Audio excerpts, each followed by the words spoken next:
que ce qu'il rêve, il vient dire au nom de l'Éternel, au nom de Dieu, au nom de Dieu. Et je vous en prie, arrêtez cela. En tout cas, heureux sont les pasteurs et les prophètes, entre guillemets, qui vont comprendre et qui vont saisir. Mais heureux aussi toi qui fais attention. Si tu ne fais pas attention, pendant que Jésus-Christ t'a dit de faire attention, tu seras toi-même, tu vas subir les conséquences. Un homme de Dieu m'a dit que je devais lui donner une voiture et aussi que je devais lui faire une offrande et d'autres choses encore. Ainsi, Dieu allait débloquer ma situation. Et il se trouve que quelque temps après, je fais un rêve où je me vois offrir ma voiture et faire cette offrande, une offrande à l'homme de Dieu. Pasteur, est-ce que ce songe vient de Dieu? Est-ce que je dois vraiment faire les offrandes? Amen. Alors, suivez-moi très bien. La question, donc, les sœurs, les personnes ont écrites, sont des questions qui ont été écrites. Donc, Nabi et Pasteur Franck vont m'aider donc à y répondre. Suivez très bien. Donc, il y a une dame qui nous écrit, donc, qui dit qu'elle a un prophète, entre guillemets, quelqu'un qui a prophétisé, lui dit, je fais une prophétie, donne-moi ta voiture, c'est ça, non? Voilà. Voiture donc, et faire des offrandes. Et fais-lui des offrandes. Donc, toi qui me suis, toi qui as posé la question, donc on doit te faire une offrande, il te demande cela. Apparemment, au départ, tu étais hésitant, tu n'as pas cru, jusqu'à ce que tu reçoives un songe dans lequel tu te vois offrir la voiture. Tu te vois offrir la voiture. Alors la question à te poser, est-ce que ce songe-là vient de Dieu ou pas? Ok? Amen. Alors, avant de t'apporter, de vous apporter à toute la réponse, j'aimerais connaître votre avis en ligne. Qu'est-ce que vous pensez? Est-ce que le songe que la sœur a reçu, après avoir reçu une telle prophétie, est-ce que ce songe-là vient confirmer les dires du prophète, entre guillemets, ou qu'est-ce qu'elle doit faire? Pasteur Franck, what do you think? Qu'est-ce que tu penses? Et toi qui es en ligne aussi, dis-moi ce que tu penses. Je pense que si Dieu n'a pas parlé à la sœur, personnellement, il ne faudrait pas qu'elle s'hasarde dans cette offrande. Il ne faut pas qu'elle fasse l'offrande. Oui, parce qu'il faut qu'elle-même, là, qu'elle reçoive. Mais maintenant, elle a eu le songe. Est-ce que le songe n'est pas la voix de Dieu qui le lui dit? Papa, comme tu l'as dit, hein, on peut avoir des songes sur le fait de... Mais maintenant, comment elle va recevoir? Comment Dieu va lui dire maintenant que c'est ça ou c'est pas ça? Comment elle va savoir? C'est-à-dire que je pense qu'elle ne lui aurait pas donné si elle n'avait pas eu le songe. Maintenant qu'elle a eu le songe, pourquoi?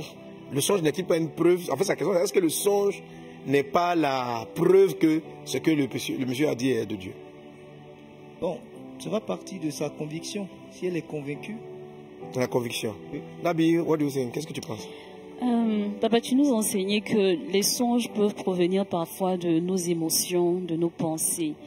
Peut-être qu'elle a tellement pensé à cette parole que l'homme de Dieu lui a donnée qu'elle a fini par avoir un songe là-dessus. Peut-être que ça ne vient pas vraiment de Dieu, mais je pense que si son songe vient de Dieu, le Seigneur va confirmer à travers sa parole ou à travers d'autres moyens par lesquels le Seigneur parle.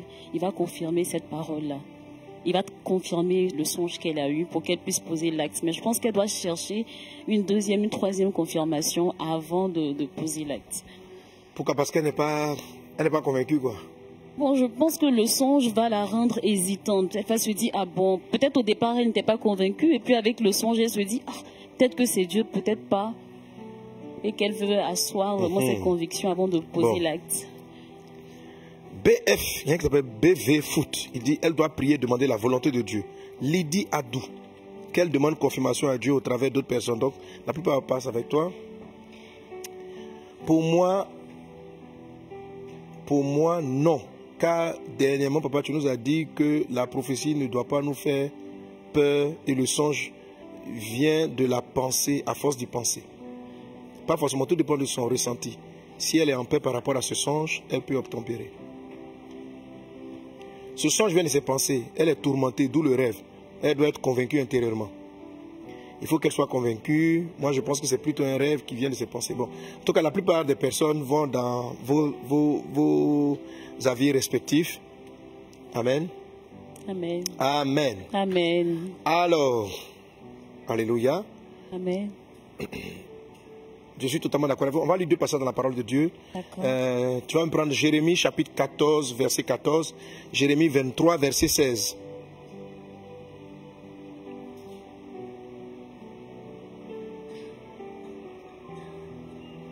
Jérémie 14, 14.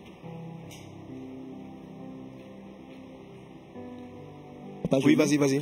Jérémie 14, verset 14. Et l'Éternel me dit, c'est le mensonge que prophétisent en mon nom les prophètes. Je ne les ai point envoyés. Je ne leur ai point donné d'ordre. Je ne leur ai point parlé.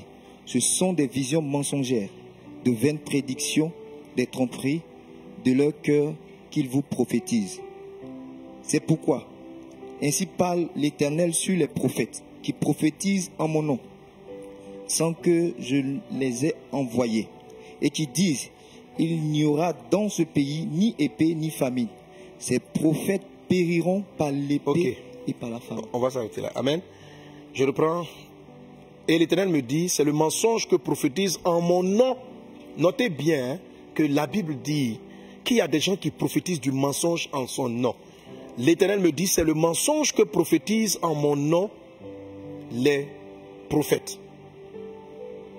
Je ne les ai point envoyés. Je ne leur ai point donné d'ordre. Je ne leur ai point parlé. Ce sont des visions mensongères, des vaines prédictions, des tromperies de leur cœur qu'ils vous prophétisent. Amen. Amen. Amen. Alors ma fille, tu es victime d'un songe, d'une vision provoquée. Tu es victime d'un songe, d'une vision provoquée.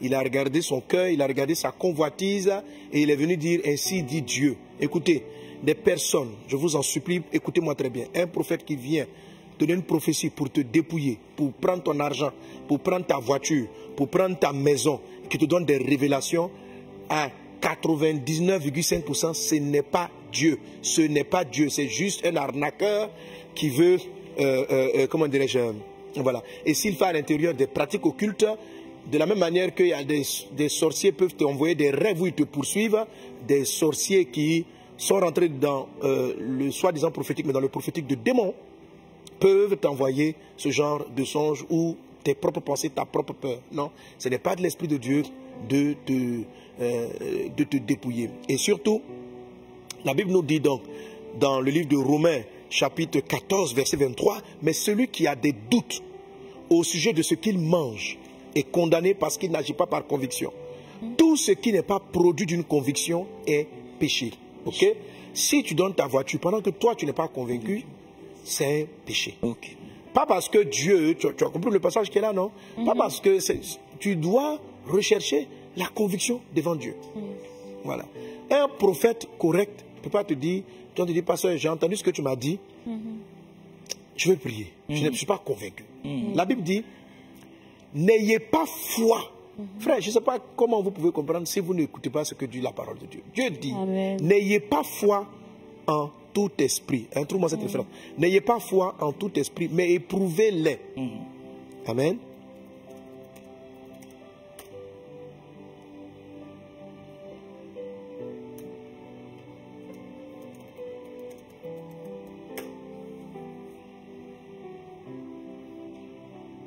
Je trouve cette référence.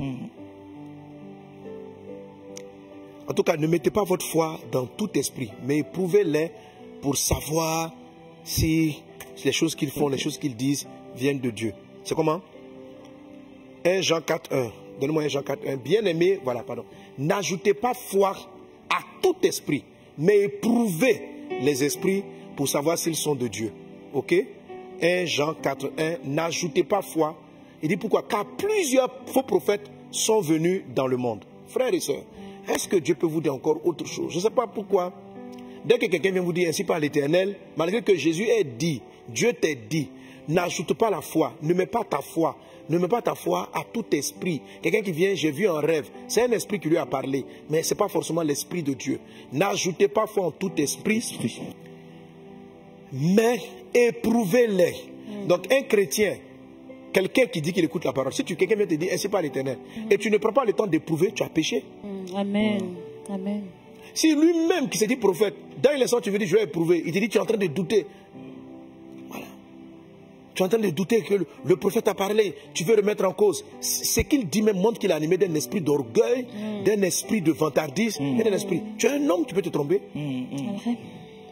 Tu es un homme, tu peux te tromper. Donc, tu dois avoir, avec humilité, permettre aux gens d'éprouver ce que tu es en train de dire. Et de prouver l'esprit qui t'anime. Je vous en prie par les compassions de Christ, n'ajoutez pas foi à tout esprit. Ok? Amen. Lisons le deuxième passage. Jérémie 23, verset 16. Ainsi parle l'Éternel des armées. N'écoutez pas les paroles des prophètes qui vous prophétisent. Ils vous entraînent à des choses de néant. Ils disent les visions de leur cœur et non ce qui vient de la bouche de l'Éternel. Amen. Voilà. Donc quand vous voyez des personnes se lever, c'est comme l'histoire des matchs actuellement. C'est-à-dire que ce qu'ils rêvent, ils viennent dire au nom de l'Éternel, au nom de Dieu, au nom de Dieu. Et je vous en prie, arrêtez cela. En tout cas, heureux sont les pasteurs et les prophètes, entre guillemets, qui vont comprendre et qui vont saisir. Mais heureux aussi toi qui fais attention. Amen. Si tu ne fais pas attention, pendant que Jésus-Christ t'a dit de faire attention, tu seras toi-même, tu vas subir les conséquences. Combien de personnes ont raté beaucoup d'aspects dans leur vie pour cela? Ok? Voilà. Amen. Amen. Que Dieu te bénisse. On va prendre une autre question.